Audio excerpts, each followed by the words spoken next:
una ola criminal sin precedentes y nos basamos en las cifras, en la data. Este año estamos a 22 y ya han superado los 100 homicidios, una cifra muy mayor frente al mismo periodo de años anteriores, lo que nos da cuenta de que estamos comenzando el 2025 muy mal. Esta semana nada más hemos tenido hechos que no veíamos en muchísimos años. El lunes el ataque, el atentado que hubo contra la sede del Ministerio Público, la sede central principal en la ciudad de Trujillo. Ese mismo día el asesinato de un periodista. Y lo que hemos reportado y lo que les voy a contar más adelante que ha ocurrido esta madrugada, y es que se ha dejado una caja con una granada y una nota en los exteriores del penal Castro en San Juan del Lurigancho. Y en esa nota se amenaza con volar todo el penal porque se dice que uno de los reos está desde su celda coordinando asesinatos, coordinando extorsiones y todo esto desde el penal. En un instante vamos a escuchar también la respuesta del INPE, pero es sin duda solo algunos casos y algunos ejemplos que demuestran que la situación no anda para nada bien. Sin embargo, del otro lado del mundo, la presidenta Dina Boluarte en Suiza le dice al mundo entero que nuestro país ha recuperado la tranquilidad política, económica y social. Vamos a escucharla. Ahora Perú es un país que está entrando a una gobernanza tranquila. Tenemos sí un problema que es la criminalidad organizada, transnacional, que tampoco es típico solo de Perú, es global el tema de la criminalidad organizada. El Perú ahora es un país que ha recuperado su tranquilidad política, económica, social, por lo cual creo que es un país en el cual se debe de confiar, no solo para la inversión nacional, sino para la internacional. Bueno, ahí está el mensaje, el anuncio que dio hoy la presidenta Dina Boluarte. Y uno se pregunta qué país está describiendo, ¿no? Tranquilidad social, sobre todo, frente a los hechos que hemos tenido esta semana, lo que les estaba contando, lo que todo el país, y no solo el país, el mundo, porque esta noticia del atentado contra el Ministerio Público ha dado la vuelta al mundo. O sea, la gente que está ahí al lado de la mandataria sabe perfectamente cómo está la situación. No necesita venir al Perú para comprobarlo. Basta ingresar a internet y colocar y simplemente buscar la información y enterarse de qué es lo que está aquí pasando. A eso hay que sumarle además que se deja una granada en los exteriores de un penal con un mensaje que el presidente del INPE, dicho sea de paso, ha de alguna manera minimizado, diciendo que esto ha ocurrido el año pasado en varias oportunidades y que por la forma en cómo está escrito el mensaje no le parece que provenga del AMPA. Lo vamos a analizar en un momento, sin duda, con mis invitados de esta noche, Leonardo Caparrós, ex jefe del INPE y experto en materia de seguridad, y Clover Aliaga, ex ministro del Interior. Gracias a los dos por estar aquí. Bienvenidos. Buenas noches, Tatiana. Encantado de estar con amigo. Una paradoja parece, ¿no? Lo que vivimos en el país y lo que le cuenta la presidenta al mundo entero. ¿Qué piensan ustedes? Bueno, creo que hay un poco de irrealidad en las declaraciones de varias autoridades, ¿no? Las que dio el primer y ministro hace un par de días, ¿no? Nos ha reventado en la cara un problema que tiene 20 años, ¿no? Cuando ya hay 8 o 9 meses de gestión, ¿no? Y obviamente las declaraciones ahora de la presidenta, cuando estamos realmente en una crisis de seguridad importante, donde lo que se ha perdido, que es lo más triste, es el respeto a la autoridad, ¿no? O sea, digamos, siempre puede haber picos de inseguridad, puede haber más delincuencia, pero cuando ya el delincuente siente que puede poner una bomba al Ministerio Público, cuando siente que puede dejar una granada en la puerta de un penal, más allá de lo que dice el jefe del INPE, la interpretación, si uno está de acuerdo o no, el hecho es que te han dejado una granada y te han dejado una amenaza. ¿Con qué finalidad? Como él dice, habrá que investigarlo. Pero el punto es que no hay respeto a la autoridad, no hay respeto al Estado ni a la autoridad del gobierno, ¿no? No sé qué piensa de lo que ha ocurrido solo esta semana. Bueno, gravísimo lo que está pasando. No solamente no hay respeto a la autoridad, sino que está arrestando, la delincuencia está arrestando claramente al Estado, a la policía. Yo creo que quieren dar el mensaje de que la población no tiene protección y que el Estado no tiene las capacidades para brindar seguridad a la población. Por lo tanto, el mensaje es a la población, a las víctimas de extorsión, de cualquier tipo de trata, digamos, de todo tipo de modalidades delictivas que se allanen a las organizaciones criminales. Y esto es gravísimo porque prácticamente el Estado está siendo desconocido de plano. Caramba, qué complicado. Vamos a ver de inmediato la nota que ha preparado esta noche Jessica Lara, donde nos cuenta lo que ha ocurrido esta madrugada en el penal. ¿Quiénes estarían detrás de dejar esa granada, la nota? Hay un nombre ahí de un reo que está en esos momentos recluido en el penal Castro Castro de Lurigancho.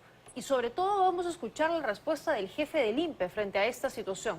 Vamos a ver la nota.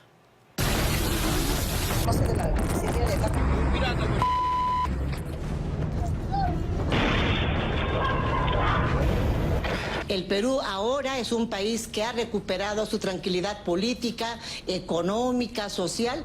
Mientras la presidenta Dina Boluarte desde el extranjero insiste que en el Perú todo está bien, el crimen organizado sigue ganando terreno, ya no solo dinamitando una sede del Ministerio Público, sino ahora amenazando con volar a punta de granada un centro penitenciario de la capital. Encontraron una caja pequeña en la misma puerta del penal Castro Castro. Estamos hablando de la puerta principal de este penal. Y ahí estaba el artefacto explosivo. Nos han dejado una granada tipo piña y un mensaje. El blanco fue el conocido penal de Castro Castro, que alberga a sanguinarios cabecillas e integrantes del Tren de Aragua y sus facciones, y donde hasta hace poco estuvo recluido Adán Smith Lucano, alias Jorobado. Pero el mensaje dejado por estos criminales junto a la granada ha sido clave para conocer la finalidad de este atentado.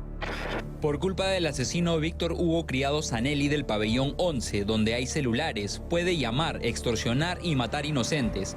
Vamos a volar el penal si el INPE o la policía no hace nada. Atentamente, el AMPA. Una aparente disputa entre mafias, una aún en la calle y la otra dirigida supuestamente desde la cárcel, que ha vuelto a desnudar más de una problemática que autoridades como el jefe del INPE aseguran no existen. Nosotros no tenemos ninguna alerta de actividades ilícitas. De este interno se ha ingresado a la celda del interno. Realmente a todo el pabellón se ha hecho una requisa y no se le ha encontrado algún elemento que lo vincule a una actividad ilícita. Hasta este momento tampoco tenemos alguna información policial que nos diga que el interno está vinculado a este tipo de actividades. Por lo tanto, lo que vamos a hacer es tenerlo en observación para adoptar medidas. Sin embargo, el historial delictivo de Víctor Hugo Criado y su nexo con los más recientes atentados no mienten. Este sujeto, según la policía, desde muy joven, habría iniciado su camino en el mundo del AMPA. Hemos verificado pues que esta persona cuenta con antecedentes pues, por delitos contra el patrimonio, como robo agravado, hurto agravado, también tiene antecedentes por extorsión, así como también delitos contra la vida y el cuerpo de la salud, lesiones. Años más tarde habría consolidado su propia mafia de revendedores de pasajes y tarjetas del Metro de Lima. No fue hasta el 2022 que alias Negro Víctor habría mandado asesinar a otra revendedora, aparentemente del bando rival, delito por el que fue capturado en marzo del 2024 tras regresar de Europa. La chica que me sindica ha tenido una relación conmigo, ¿no? Y yo creo que despecho, por eso me está sindicando. Su nombre volvió a salir a la luz hace unas semanas, pues este criminal, estando ya en el penal de Castro Castro, habría mandado a sus cómplices a amenazar a revendedores de la estación La Cultura del Metro de Lima. ¡Que me saca la vuelta, que viene de la sala! ¿Tú regístrate conmigo, no imbécil? ¿Quieres dinero, Víctor? Entonces así, así. ¿Quieres dinero, Víctor? Entonces así, así. Hoy no se descarta que este sujeto esté detrás del intento de homicidio de un menor revendedor de 17 años en esa misma estación. Pero el desinterés de las autoridades por lo que ocurre con los centros penitenciarios del país se evidencia aquí en el penal Castro Castro en San Juan del Lurigancho, donde miren ustedes cómo tienen abandonado y deteriorado este espacio de vigilancia donde paradójicamente hoy a esta hora nadie vigila. Pero sin duda lo que realmente nos llama la atención y preocupa es que aquí en la puerta principal de este penal hay señal telefónica. Si no, escuche usted mismo. ¿Aló? Y aunque el jefe del INPE intenta justificar esta situación debido a la existencia de casas alrededor, lo que es innegable es que esta más que eficiente cobertura telefónica también la gozan cientos y cientos de presos. Impunidad por la que hoy los propios trabajadores penitenciarios piden la salida de la máxima autoridad del INPE. Acá tiene responsabilidad directamente el gobierno y las autoridades, los altos funcionarios del INPE y del Ministerio de Justicia. Los dispositivos que se ha encontrado a los internos son celulares de última gama, routers, ¿no? Captadores de señal de internet. Ahora, pues, pero el cuestionamiento viene acá. ¿Y por qué ingresan esos aparatos electrónicos al interior del penal? Mire usted, tenemos déficit de personal, no tenemos logística. Un personal INPE, un solo técnico, por ejemplo, Burga, puede estar a cargo de una población de 800 o 900 internos. Un descontrol que se evidencia en la cantidad de celulares incautados solo en el 2024 y por el que el jefe del INPE intenta responsabilizar a la Fiscalía y la Policía. Calculamos el año pasado unos 4.000 celulares durante el año, ¿no? La cifra está por ahí. Y cuando los ponemos a disposición de la autoridad, el INPE ya pierde competencia para saber los resultados. De ningún celular, y le confirmo, de ninguno de los que hemos incautado, hemos sido alertados que desde ese aparato se haya organizado alguna actividad ilícita. Nunca ni la policía ni la fiscalía le ha informado al INPE. Desinterés que ha empoderado a los criminales encarcelados, quienes, según denuncia el sindicato, liderados por los llamados delegados, asesinan sin piedad a directores y trabajadores del INPE que deben cuidar el interior de los penales desarmados. Ellos, por ejemplo, se encargan muchas veces de llevar el control del pabellón, ¿no? A veces tratando de una u otra forma querer amedrentar al técnico que está a cargo del servicio, porque ellos son los que manejan temas económicos fuertes. Porque créame usted que en el interior del pabellón a veces el interno tiene que pagar por limpieza, por mantenimiento, por cable, hasta por dormir. Para la ex jefa del INPE, Rosa Mavila, la solución a esta problemática pasa por el Poder Judicial, Ministerio Público y la Policía. En el INPE hay problemas de corrupción. Yo le digo, ¿no?, al señor ministro de Economía, ¿cuánto de dinero ha otorgado al INPE para un trabajo de seguimiento serio de la criminalidad organizada? Yo le digo al ministro del Interior, ¿qué instancia policial especializada que coordine la división de secuestros, de extorsiones, ¿no es cierto?, y de seguimiento de migración transnacional de criminalidad organizada existe en nuestro país? Mientras tanto, para las autoridades de turno, la única solución parece ser enviar a todos los delincuentes a Chayapalca, aunque desde ahí también se extorsione.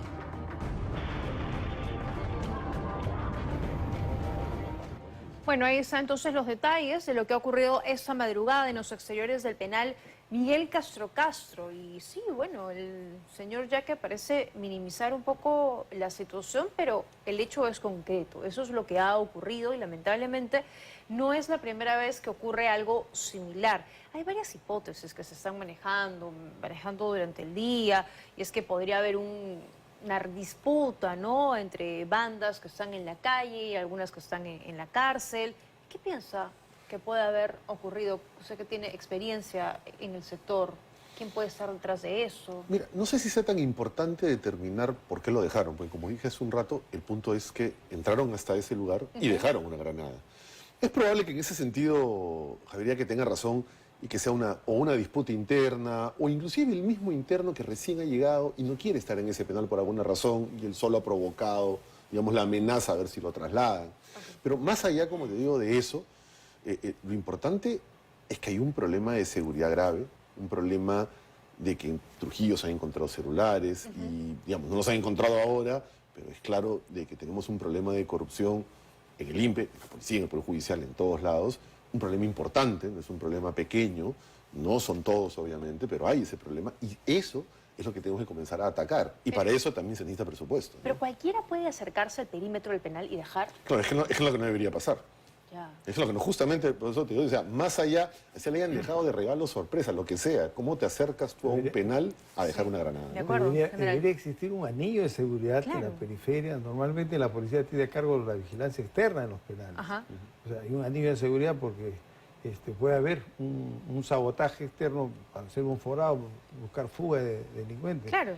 Entonces, ahí hay un caso de negligencia clarísimo.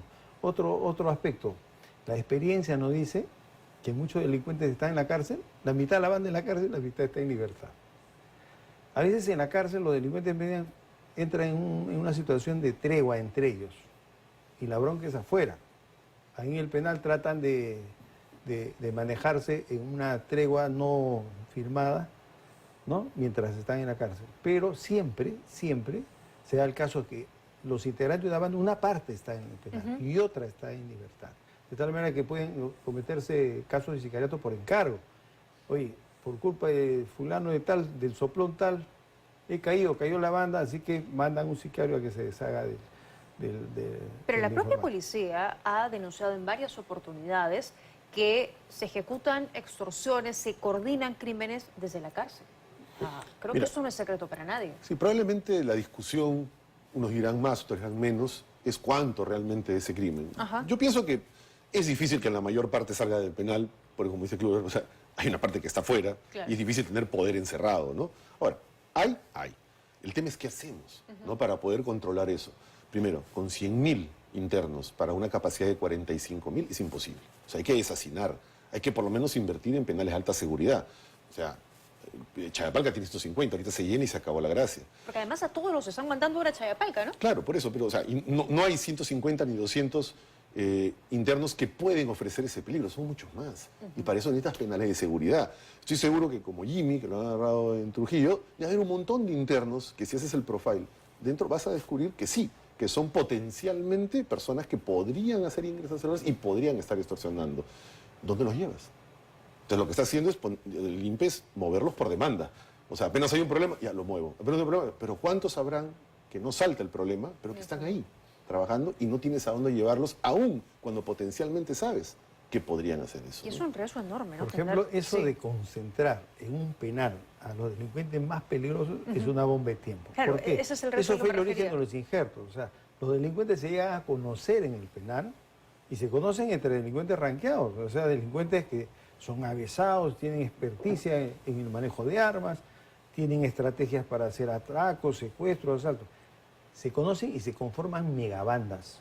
Ahora con la tecnología de la comunicación, una vez que están en libertad se ubican, se ponen de acuerdo. Una banda que entró con 5 o 7 integrantes sale del penal 30, 40, 60. Oye, ese fulano era bueno para tal cosa, lo buscan, lo contactan. Es decir, eso de... Se perfeccionan. Lógico. La estrategia es separar más bien a los delincuentes avesados. Acá lo que están haciendo es juntarlos. Esto es una bomba de tiempo porque ahorita estarán aislados, pero van a salir. Y cuando salgan van a ser 10 veces más peligrosos de lo que eran cuando entraron. ¿Por qué pasa Entonces, eso? Lo que pasa es que en la cárcel, como está estructurada y con hacinamiento, hay una mínima oportunidad de que la gente pueda tener una resocialización o un cambio o buscar otro. Entonces, y si encima, como dice Kluber, los tienes todos metidos, y no en una cárcel de máxima seguridad, que están algo separados, no. En cárceles como Castro Castro, en Lurigancho, donde todo el mundo se ve, donde está todo hacinado, es obvio también que eso puede pasar.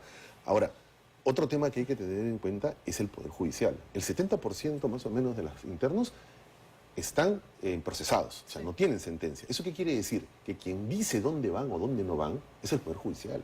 Entonces, muchas veces el INPE puede tener alguna información de que este podría causar problemas, este podría ser pero no lo puede mover. Porque el Poder Judicial dice, no, es que es mi jurisdicción, yo lo quiero acá. O inclusive, lamentablemente, también hay corrupción y a veces los propios internos generan procesos, generan denuncias para que por la jurisdicción los mantengan y algunos malos jueces se prestan para eso, ¿no? Caramba, pero qué complicado, ¿no? Porque, a ver, la ahora policía... tenemos alta tecnología, los procesos pueden ser vía online. O sea, la autoridad debe ser el INPE y la estrategia para manejar a los delincuentes, la mejor estrategia es alta rotación. ¿Por qué? Porque no le das tiempo a que ellos logren generar empatías. Claro. Y al contrario, la lógica criminal es que cuando ellos van a un nuevo penal, viene la disputa quién es el más fighter, quién es el que tiene el manejo, el mando, y viene conflicto. Si tú los mueves con regularidad, se genera la división entre las bandas criminales y la división trae a la delación y eso facilita el trabajo de la policía en la calle. Pero es difícil, ¿no? Porque, a ver, si no hay penales, están hacinados. No, o sea, está claro, complicado lo hacerlo ideal moviendo. es más penales Ajá. y también, además de más penales, una alta rotación entre los internos con la finalidad de que se dé esa condición. ¿Por qué? Porque va a haber mucha rivalidad entre las bandas y va a haber mucha delación y la policía investigativa va a tener ahí la información de regalo porque entre los delincuentes existe ese Claro, porque si no, tremendo problema. La policía hace su trabajo, digamos, los captura, finalmente están en la cárcel, pero al cabo de unos años salen y perfeccionados además. O sea, así como se está es tratando peligroso. actualmente, es una bomba de tiempo. Es peligroso. En el caso de Trujillo, después del atentado automáticamente el ministro dijo, bueno, esto a parecer se habría coordinado desde el penal de Cajamarca, cuando se allana, se busca, ¿no?, entre las pertenencias de ese Bazán, ¿no?, de apellido Bazán, el delincuente que está recluido, se encuentra un celular. ¿Cómo llega un celular a la cárcel? ¿Corrupción? Sí, eso claramente es corrupción, de hecho no hay ninguna otra explicación, ¿no? O sea, para que ingrese celulares o cualquier tipo de elementos prohibidos a los penales tienen que pasar por las puertas. Y los únicos que pasan por las puertas sin ser revisados son los agentes penitenciarios. Claro, puede ser que algún familiar pase, pero también quiere decir que le hicieron una mala revisión. Entonces, lamentablemente, sin generalizar, hay un problema de corrupción grave. Yo creo que algo que debería ya pensarse es en la tercerización de las puertas, ¿no? O sea, todo lo que es el ingreso. No porque el privado sea menos corrupto que el público, ¿no?, sino para generar balance. Porque son dos grupos distintos que se deben a jefes distintos y eso va a generar un control cruzado. Pero no que regrese al control de la policía, sino No, un tercero, yo no un creo. privado. O sea, yo creo que la policía tiene bastante trabajo y pocos recursos, Ya. digamos, para tomar ese tema, ¿no? Además, una de las ventajas de tener privados afuera es que los privados tienen otros mecanismos para poder sacar, cambiar y rotar al personal que a veces no lo tenemos en el público, porque son muy rígidos, están los derechos adquiridos, yo no puedo mover así nomás a cualquiera. Entonces, yo creo que necesitamos generar ese balance en las puertas de los penales para que sea un grupo el que cuide la seguridad y otro el que se asegure de que todos, absolutamente todos, hasta los agentes penitenciarios, hasta el presidente del INPE, pasen por esa puerta y sean revisados, ¿no? Ahora, hay otra cosa, sí, Una cosita general. que podría plantear yo creo que la policía no debe ir a dar seguridad física o personal. La policía tiene que estar en los penales, pero con unidades de investigación, de inteligencia operativa. ¿Por qué? Porque deben haber detectives ahí que conozcan a todos los fighters, a todos los cabezas, que conozcan relaciones que hay entre bandas, rivalidades entre bandas. O sea, hacer inteligencia, saber quiénes van, qué mensajes salen, qué acciones se dan después de las visitas, ¿no?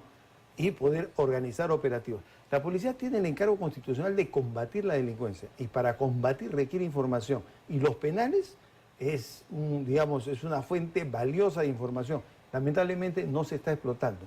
En todos los penales debe haber un piquete de detectives de la policía para que haga inteligencia operativa. Y eso ayudaría muchísimo a frenar la actividad criminal fuera de los penales. Otra cosa que preocupa, y lo mostraba Jessica, en la puerta del penal puedo hacer una llamada sin problemas. O sea, señal encontró sin ningún problema. ¿Dónde están los bloqueadores que tendrían que existir? Claro, lo que pasa es que volvemos al mismo sitio, que es la corrupción, ¿no? O sea, primero, los sistemas de bloqueo tienen un montón de fallas tecnológicas. Desde la vigencia misma, o sea, en 1 o 2 años ya se dieron equipos que vencen, digamos, eso, hasta la corrupción.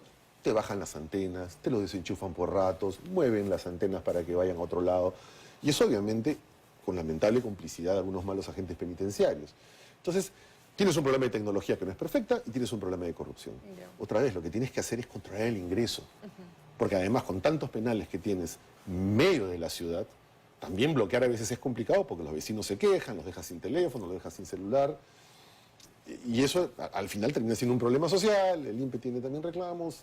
O sea, lo que hay que hacer es controlar las puertas. O sea, no puede ser que no seamos capaces de impedir que una persona entre con un celular a un establecimiento entonces hoy penitenciario, los penales ¿no? son vulnerables. Claro, ese es el problema. Para que te das cuenta un poquito, una fotografía de lo que es la corrupción en los penales. Una cajetilla de cigarro que afuera está a 19, 20 soles, en el penal cuesta 120 soles. ¿Ya? Entonces, imagínate el porcentaje de utilidad por hacer ingresar, ¿no? Y una población penitenciaria de miles. Estamos hablando de 45.000 internos. Todos quieren fumar un cigarro, ¿no? Caramba. Imagínate la cantidad de dinero que corre por ahí. Y el problema que decías, los trabajadores penitenciarios son permanentes, entre ellos se revisarán bien, se necesita, digamos, un control cruzado.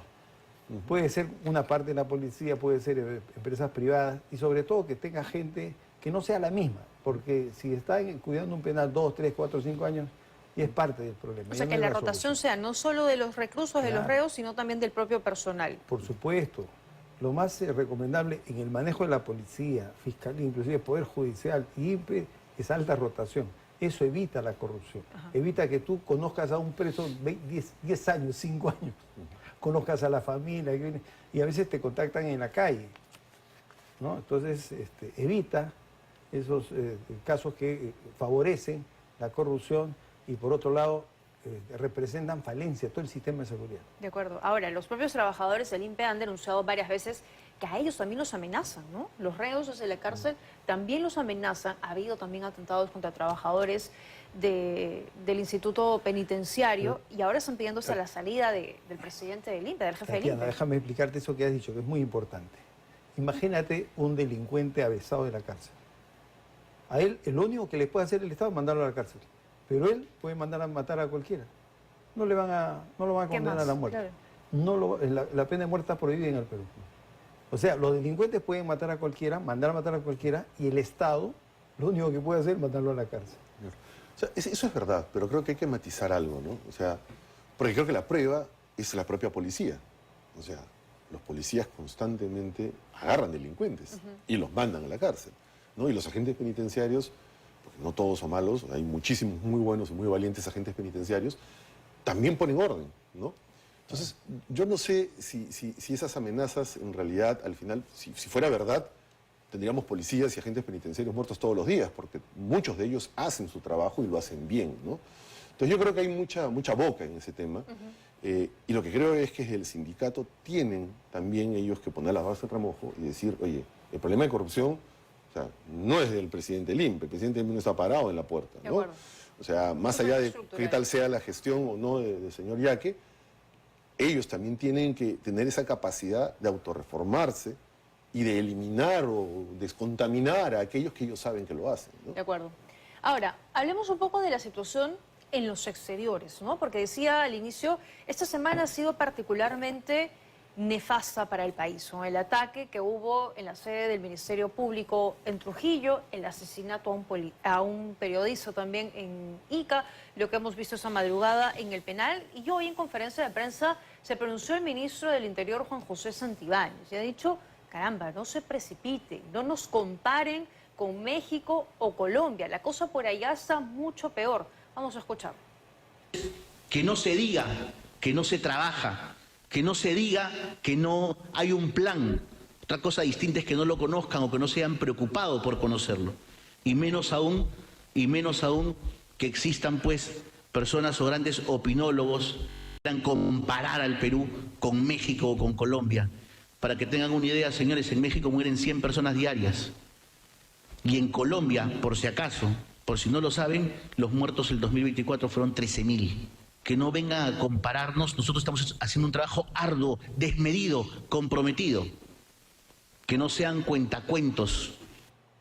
A ver, hemos buscado algunas cifras para ver si lo que nos estaba diciendo el ministro es cierto. En México no mueren 100 personas al día en promedio, son 84. Y en México la población es muchísimo mayor que la de Perú. Estamos hablando de 129 millones de mexicanos. En Colombia hay un promedio de 35 homicidios al día, cifras al 2024. Y la población, por supuesto, que es superior también a la de Perú. Estamos hablando de 52 millones de colombianos. Aquí, a la fecha, tenemos un promedio de 5 homicidios al día, 34 millones de peruanos. Habría que hacer, ¿no?, las cifras y la proporción de cuántos homicidios hay por cada 100.000 habitantes para tener la cifra real y así poder comparar. No podemos decir simplemente México es más, en Colombia es más. Bueno, la población es mucho más grande, la densidad poblacional es mucho mayor, afecta directamente, por supuesto, la magnitud de la violencia. Pero es importante hacer esa comparación. ¿Por qué? Porque durante la semana también hay quienes también se han precipitado, me dirán ustedes si coinciden o no, en decir que ya Trujillo es la Sinaloa peruana y en decir que vamos camino. Creo que no he escuchado a alguien que diga que ya lo somos, pero que sí, las cosas siguen así, vamos camino a ser México, a ser Colombia, sobre todo en materia de próximas elecciones y lo que pueda venir, por supuesto, hay que adelantarnos. La cosa ha crecido en un año de manera exponencial. Dicho esto, los escucho. ¿Qué piensan? Bueno, en primer lugar, yo creo que el diagnóstico del problema que está haciendo el ministro es equivocado. Porque la situación del Perú no es la de México, no es la de Colombia. Nosotros hemos tenido una sociedad relativamente pacífica. El Perú era un país donde se robaba bastante, se mataba poco, no había poca violencia. Teníamos bandas organizadas, hasta bandas organizadas, muchas bandas barriales, muchas pirañitas y algunas bandas organizadas. Hoy en día tenemos organizaciones criminales, o sea, que tienen un nivel superior al de banda organizada. Una banda organizada asalta a mano armada tiendas comerciales, grifos, bancos, viviendas. Eso hacen las bandas. El crimen organizado hace otra cosa mucho más grave. Extorsiona de manera permanente a todos los comerciantes de una zona, de un distrito, de una región. Ya estamos hablando de megabandas, ¿no?, mucho más estructuradas, mucho más violentas. Los integrantes de las organizaciones criminales todos son delincuentes profesionales, todos son ranqueados, todos se la juegan, no todo nada. O sea, están dispuestos a matar si es necesario. Entonces, la situación, digamos, de nuestros delincuentes es mucho más grave de lo que había antes. O sea, el Perú está empeorando rápidamente. Ese es el problema. No debemos dejar que empeore, no debemos dejar que la delincuencia siga tornándose más violenta, siga ganando más espacio, comparándonos con otros países que siempre han tenido una peor situación que Perú. De acuerdo. O sea, nosotros éramos uno de los países, digamos, con menos índice de homicidios en América Latina. Estamos escalando rápidamente. Y si seguimos así, de repente vamos a terminar superando a México o a Colombia. O sea, es, digamos, una mala apreciación. La responsabilidad que tiene el gobierno ahorita y el ministro es evitar que esa ola de ascenso criminal siga en esa ola, esa espiral. Hay que tratar de frenarla al máximo, porque es más fácil frenar a tiempo que después de que la delincuencia haya prosperado, tratar de capturar, tratar de investigar y procesar, demanda muchos años, demanda mucho costo. Y es mejor frenarlo ahora que ¿Han bajado los robos, han bajado los hurtos? Sí, seguramente, porque ahora se habrán profesionalizado más estos delincuentes y están dedicados a la extorsión de personas y otros delitos vinculados. Claro, bueno, además que bajaron los hurtos y los robos cuando tenías estado de emergencia con distritos llenos de policías. También. ¿No? Digamos, en pandemia también bajaron los robos, ¿no? Entonces, digamos, no creo que esa sea una solución, ¿no? Y lo que dice Kluber es verdad, o sea, creo que el ministro equivoca términos absolutos con términos relativos. O sea, la pregunta aquí no es si tenemos más numeritos que países que tienen años de años con delincuencias altas y con tasas de homicidio altas, sino la pregunta es por qué en su gestión de 9 meses hemos tenido la escalada que hemos tenido y por qué después de esto ahora, si había un plan, cómo es que ese plan no detectó eso hace varios meses y no teníamos a esas alturas más bien capturas, ¿no? Porque si en paralelo a algunos actos delictivos radicales ya tuviéramos también capturas, dirían, bueno, sí, venía un plan, solo que no se puede controlar todo. Además, creo que hay un tema que no es popular decirlo, es como que, no, pero eso es largo plazo, pero hay que pensar en largo plazo. Parte del problema que tenemos ahorita es que la estructura de la policía está complicada. La educación policial está en un punto bastante bajo, Sí. ¿no? O sea, y lo vemos con los chicos que salen perdidos, están ahí en la calle, Sí, mirando, sí, se le de pasan acuerdo. hasta las motos. Sí. Entonces, hay un problema en la educación policial que no se está resolviendo. Hay un problema en la salud policial que tampoco se está resolviendo, que eso obviamente cala en la moral del policía. Hay un problema de logística. Se acaba de dar cuenta el ministro, después de 9 meses, Sí. que no van a alcanzar los chalecos, que no hay balas, que, Que no hay hay, un problema. sí, no hay ¿no? pistolas, Entonces, sí. esos temitas, que a veces decimos, no, ahorita no, porque hay que perseguir a las bandas, es lo que nos va a garantizar que en 3 o 4 años, si comenzamos a trabajar, quizás comenzamos a tener un cambio importante que ayude a combatir esto que estamos viviendo ahora. De acuerdo. Eso que no da réditos, eso que no genera la prensa, porque no Ujú. están viéndose capturas de bandas criminales, pero que sin duda es importante para pensar en lo que se viene. Le pido que me espere solo un minutito, tengo que hacer una pausa. Vamos a seguir hablando sobre este tema y también esto que ha denunciado el alcalde de Comas, Ulises Villegas. Ha mostrado una videollamada con este ranqueado delincuente buscado por la justicia, conocido como alias El Monstruo. ¿De qué se trata? Con eso regresamos. Muy bien, estamos de regreso. A ver, vamos con esto que denunció el alcalde de Comas, Ulises Villegas. Se lo va a ver en una videollamada con alias El Monstruo, ese peligroso delincuente por el que la policía está tras los pasos hace ya varios meses. Tiene información que ha salido del país, que estaba en Bolivia, recientemente que estaba en Brasil, que está extendiendo sus tentáculos hasta por países como Argentina y Paraguay. La nota que vamos a ver de inmediato nos la trae Carla Tencio. Siempre digo lo que pienso, aquí no hay armas, sobre la juego. No me van a callar. Ulises Villegas es un alcalde tiktoker. Sus 2 millones de seguidores y también parte de sus vecinos están acostumbrados a comunicarse con él por esta red social. Lo cierto es que ellos no esperaban este contenido, donde el alcalde de Comas aparece riendo en una videollamada con alias El Monstruo. ¿Ha causado extrañeza o sorpresa ver estas imágenes que usted mismo ha liberado de, digamos, sus redes sociales, donde se le ve conversando con Eric Moreno Hernández, alias El Monstruo? ¿De qué momento o a qué instante corresponden estas imágenes? Bueno, estas imágenes son más o menos del mes de marzo y abril del año 2024. Y no son conversaciones, son prácticamente recibir videollamadas de este personaje. No ha sido nada fácil. Nada fácil para mi persona, para mi familia. Encontramos al alcalde Villegas Rojas en la Dirincri, en la Avenida España, quien tras tener una cita con la División de Secuestros y Extorsiones, aceptó brindar una entrevista en exclusiva. Como se recuerda, el 8 de noviembre, en una entrevista que se mantenía inédita, Villegas reconoció haber recibido videollamadas por parte de una red criminal. En ese entonces, indica, se archivaron sus denuncias. ¿Cuál era el contexto un poco de lo que usted estaba viviendo? Este personaje me hablaba sobre el tema de obras y bien claro he sido con él y con cualquiera que las obras en el distrito de Comas son valorización única más carta fianza bancaria. Afirma que desde que recibió los primeros mensajes en marzo de 2024, la policía supo lo que estaba ocurriendo y que le aconsejaron aplicar la psicología inversa. Seguirle la corriente, pero siempre, en cada momento, informar a la Policía Nacional, que agradezco a la Policía Nacional por la que en este momento sigo con vida. Y es por eso que en un momento yo digo, sonrío para estar vivo, sonrío para que mi familia pueda estar con vida. No es fácil para nadie. Yo soy padre de familia, tengo 4 hijos, mi esposa, la familia que amo.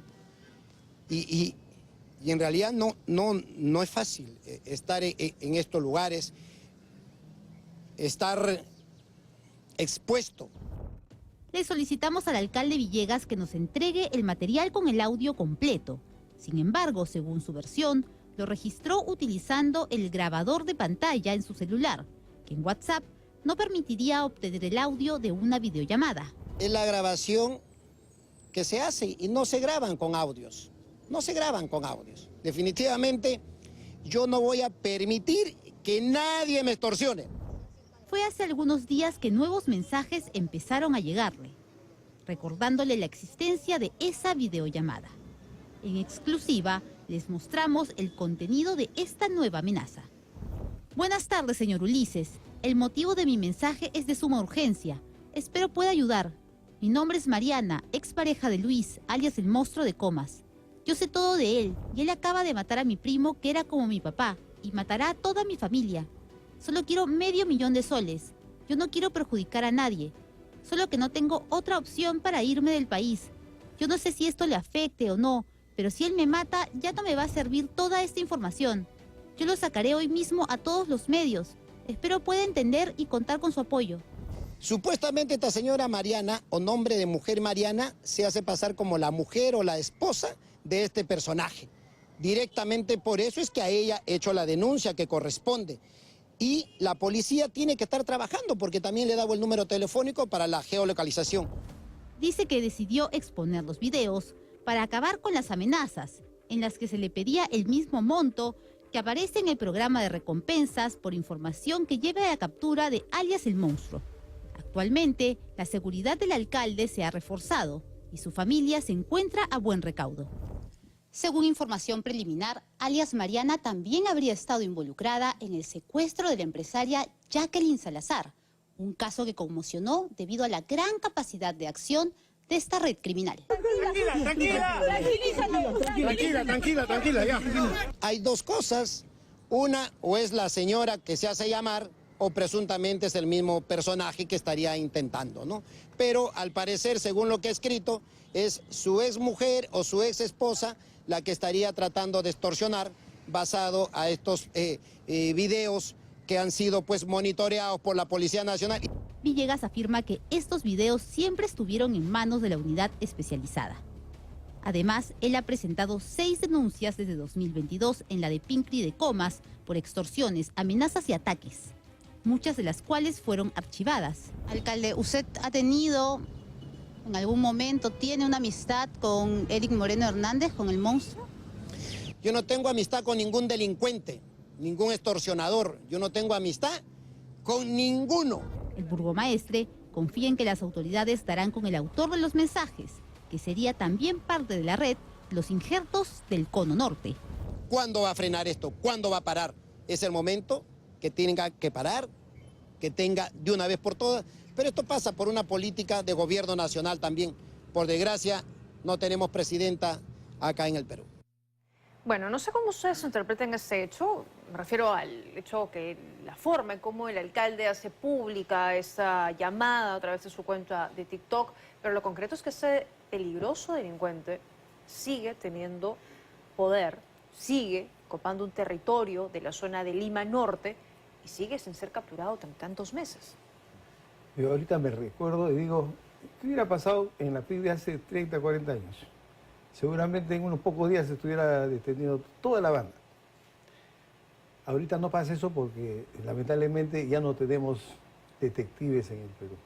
O sea, policías con la capacidad de investigar, de esclarecer los casos y de ubicar y capturar con relativa facilidad porque sabían hacerlo, no los tenemos. Hoy ya tenemos una policía que ha perdido muchas competencias, mucho conocimiento en el campo de la investigación criminal, en el campo de la investigación del delito, y esto afecta a todos los peruanos. Yo creo que un aspecto fundamental en todo Estado es tener una buena policía investigativa a fin de evitar la impunidad. Creo que todos coincidimos en que con inteligencia podemos llegar a algo. Hoy el ministro de hecho habló sobre eso y dijo que se iba a invertir un 30% en inteligencia. No ha especificado ¿a qué va ese dinero? Tatiana, como hace un momento mencionaron con Leonardo y tú, ¿en qué debemos invertir primero? Primero el capital humano. La gente que sabe tiene resultados. La gente que no sabe, así tú le das más recursos, no va a tener resultados. O sea, si tú quieres gastar bien el dinero, tienes que darle ese dinero a personas que sí saben hacer el trabajo, que sí van a dar resultados positivos. Yo creo que es verdad que hemos perdido capacidad en muchos temas y probablemente la investigación criminal es uno de ellos.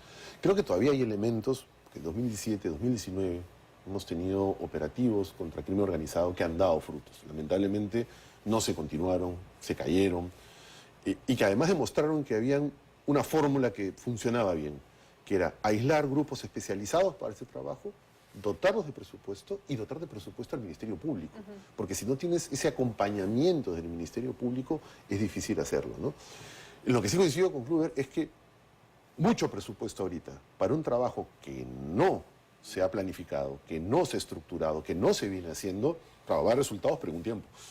Porque trabajo de inteligencia no es que hoy día le doy plata, va al investigador y mañana te trae una persona, ¿no? Exacto. O sea, tiene que haber una estructuración, un trabajo, un plan que tendría que haberse estado dando. Y como hemos dicho, no hay nada, no vemos resultados. Y esto que pasa con el alcalde nos termina regresando al inicio de esta conversación, y es que estamos solos, ¿no? O sea, los delincuentes no tienen miedo a nada, Campean, no sienten que hay una autoridad que los vaya a agarrar. O sea, se dan el lujo, porque saben muy bien que el alcalde los podía grabar y grabarle la voz o grabar el audio. O sea, saben muy bien, pero no les importa. O sea, ¿no? O sea, la impunidad que sienten que tienen es importante. Y el mensaje que llega al resto de la población es ese, ¿no? O sea, no tienes autoridad, así que paga.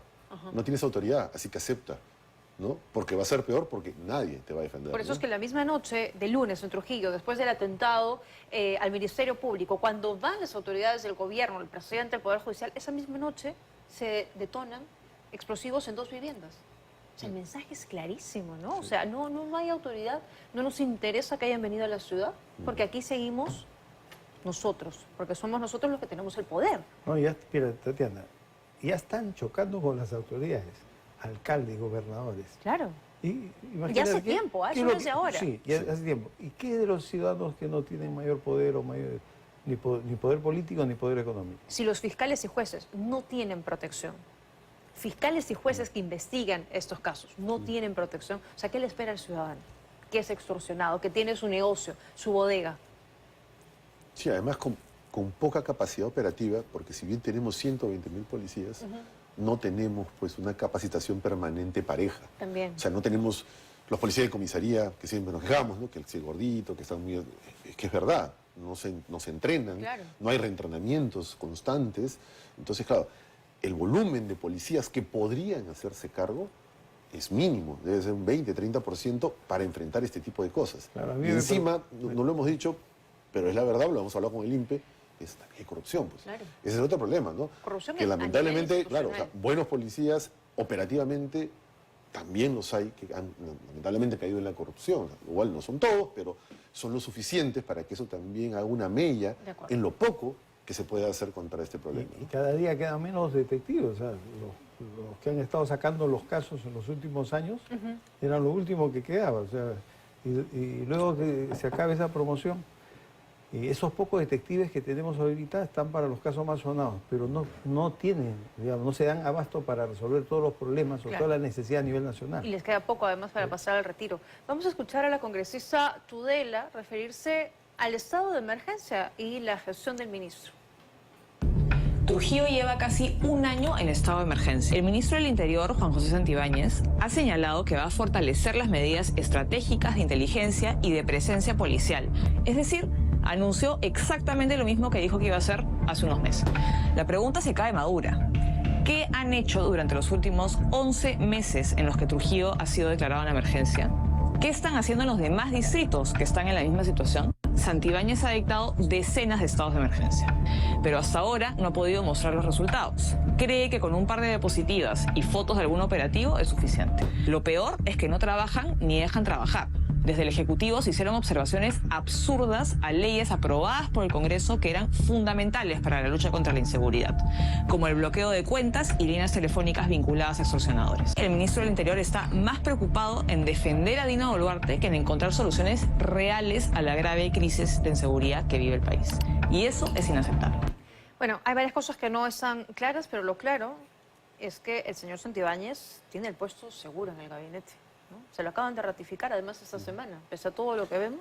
Sí, pero Tatiana, yo creo que también, o sea, está claro que desde el Ministerio del Interior el ministro no ha hecho nada, pero lo que también está claro es que sí ha hecho el Congreso.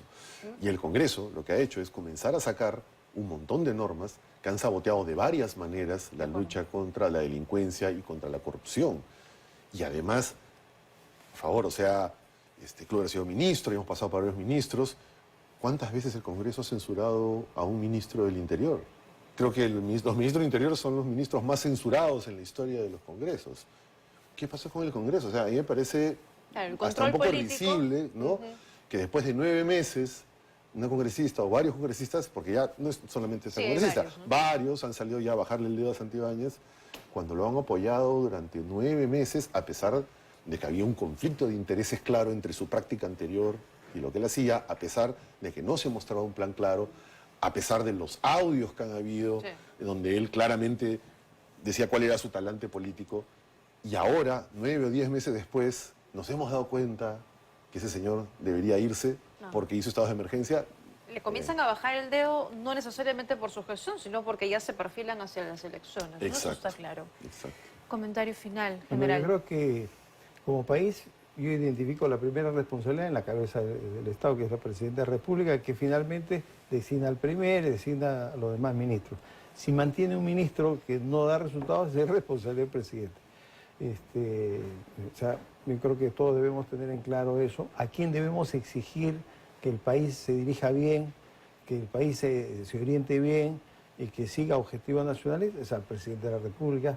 Pero vemos que nuestra presidenta está mirando por otro lado, se hace la desentendida y que en tema de seguridad no pasa nada en el Perú, estamos mejor que México, mejor que Colombia, y eso nos debe tener contentos. Muy bien. Gracias, general. Gracias, Genaro, también por habernos acompañado de los dos. Muy gentiles por haber estado esta noche en 2025. Pausa.